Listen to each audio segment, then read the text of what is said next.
বিসমিল্লাহির রহমানির রহিম। আজকে একটি গুরুত্বপূর্ণ বিষয় আমি আপনাদের সামনে তুলে ধরব। সেটি হচ্ছে শ্রম আদালতে কোন ধরনের মামলা করা যায়।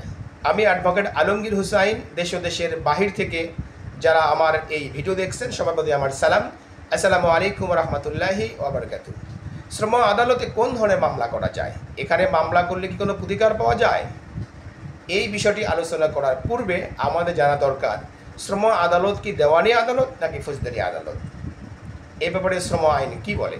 শ্রম আইনের 216 ধারার 1 উপধারায় বলা হয়েছে শ্রম আদালত দেওয়ানি ফৌজদারি অর্থাৎ উভয় আদালত হিসাবে গণ্য হবে।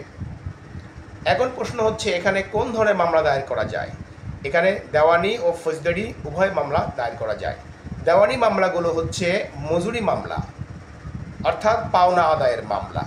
কোনো শ্রমিক কর্মচারী কর্মকর্তার যদি কোনো পাওনা বাকি থাকে অথবা প্রতিষ্ঠান কর্তৃপক্ষ বা মালিক পক্ষ যদি চাকরি সমাপ্ত হওয়ার পর যে সুবিধা দেওয়ার কথা ছিল অথবা আইনে যে তাকে সুবিধা দিয়েছে সেগুলো যদি না প্রদান করা হয় তাহলে তিনি শ্রম আইনের 132 ধারায় মজুরি মামলা দায়ের করতে পারবেন।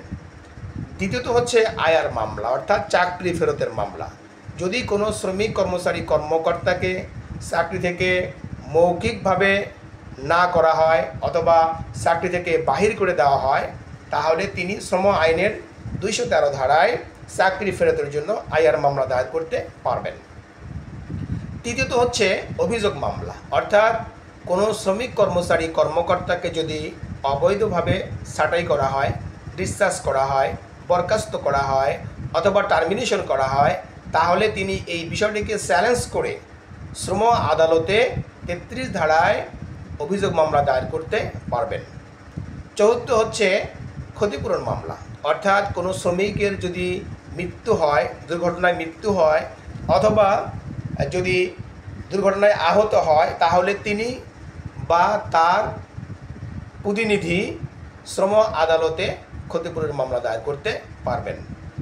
পঞ্চমত হচ্ছে ট্রেড ইউনিয়ন বিষয়ক মামলা অর্থাৎ ট্রেড ইউনিয়ন সংক্রান্ত যে কোনো বিষয়ে শ্রম আদালতে আপিল মামলা দায়ের করা যায়।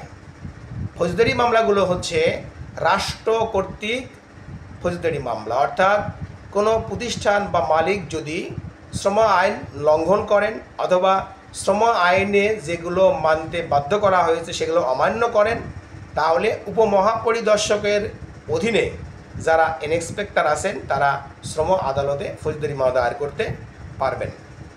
দ্বিতীয়ত হচ্ছে বাদী কর্তৃক ফৌজদারি মামলা দায়ের অর্থাৎ কোনো শ্রমিক কর্মচারী কর্মকর্তা যদি শ্রম আদালতে মামলা করার পর কোনো রায় বা আদেশ প্রাপ্ত হন তাহলে সেই আদেশ বা রায় যদি প্রতিষ্ঠান বা মালিক পক্ষ মান্য না করে তাহলে তিনি শ্রম আদালতে ফৌজদারি মামলা দায়ের করতে পারেন।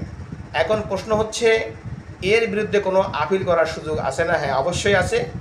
বাংলাদেশে শুধুমাত্র শ্রম আপিল ট্রাইব্যুনাল নামে একটিমাত্র আদালত রয়েছে, ঢাকার কাকরাইলে অবস্থিত।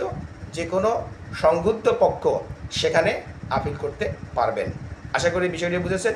সবাইকে ধন্যবাদ। আসসালামু আলাইকুম রহমতুল্লাহ।